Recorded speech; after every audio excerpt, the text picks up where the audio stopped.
Oke, assalamualaikum warahmatullahi wabarakatuh. Nama saya Husnul Majid.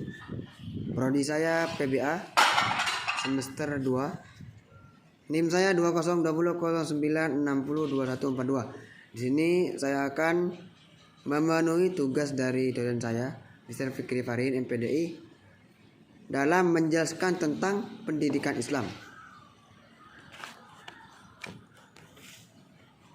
Dasar pendidikan Islam. Istilah pendidikan berasal dari kata didik dengan awalan pe dan akhiran an, mengandung arti perbuatan, hal, cara dan sebagainya. Istilah pendidikan ini semula berasal dari bahasa Yunani, yaitu pedagogi, yang berarti bimbingan yang diberikan kepada anak. Istilah ini kemudian diterjemahkan ke dalam bahasa Inggris dengan education, yang berarti pengembangan atau bimbingan. Dalam bahasa Arab, istilah ini sering diterjemahkan dengan tarbiyah, yang berarti pendidikan. Pengertian pendidikan Islam. 1. Kajian etimologi. Dalam Al-Quran tidak ditemukan kata at-tarbiyat, namun terdapat istilah lain, yaitu ar-rob, robbayani, murabbi, yurbi, dan robbani. Sedangkan dalam hadis hanya ditemukan kata robbani. Menurut Abdul Mujib, masing-masing kata tersebut sebenarnya memiliki kesamaan makna, walaupun dalam konteks tertentu memiliki perbedaan. 2. Kajian terminologi.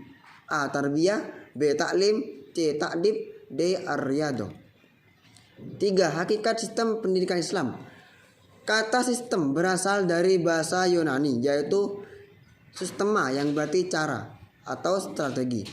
Dalam bahasa Inggris yaitu sistem, yang berarti sistem, susunan jaringan dan cara. Sistem juga diartikan sebagai suatu strategi, cara berpikir atau model berpikir. Dalam definisi tradisional menyatakan bahwa sistem adalah seperangkat komponen atau unsur-unsur yang saling berinteraksi untuk mencapai suatu tujuan. Dalam definisi modern tidak jauh berbeda dengan definisi tradisional, seperti dikemukakan oleh para pakar. 4 model pendidikan Islam. A. Model idealistik. B. Model pragmatis. 5. Signifikansi perbedaan pendidikan Islam dengan non-muslim. A. Sistem ideologi. B. Sistem nilai. 6. Ciri-ciri pendidikan Islam. Ajaran Islam mengemukakan 4 macam ciri-ciri manusia yang membedakannya dengan makhluk lain, yaitu 1. Fitrah. 2. Kesatuan roh dan jasad atau wahdah ar-ruh wa al-jism.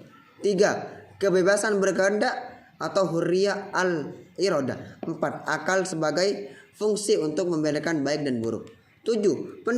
Prinsip pendidikan Islam. A. Pendidikan Islam adalah pendidikan integral dan terpadu. Pendidikan Islam tidak mengenal adanya pemisahan antara sains dan agama. B. Pendidikan Islam adalah pendidikan yang seimbang, keseimbangan antara kehidupan duniawi dan ukhrawi. 8. Guru dalam pendidikan Islam.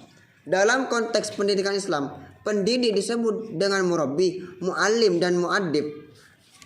Kata murabbi berasal dari kata robba yurabbi. Kata muallim isim fa'il dari Allahumma, allama dari allama yu'allimu, sebagaimana ditemukan dalam Al-Quran surat Al-Baqarah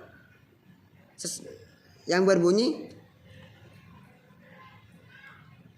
Sedangkan kata mu'addib berasal dari al-adaba yu'addibu, sebagaimana sabda Rasulullah, Allah mendidikku, maka ia memberikan kepadaku sebaik-baik pendidikan.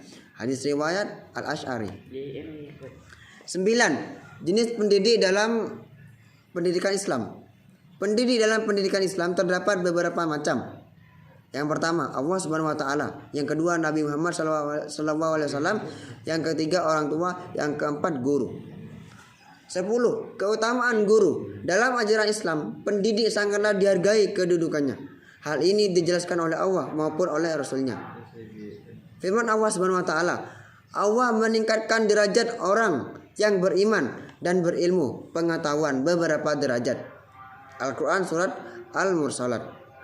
Sabda Rasulullah SAW, sebaik-baik kamu adalah orang yang mempelajari Al-Quran dan mengajarkannya. Hadis riwayat Al-Bukhari. Mungkin sekian dari saya. Assalamualaikum warahmatullahi wabarakatuh.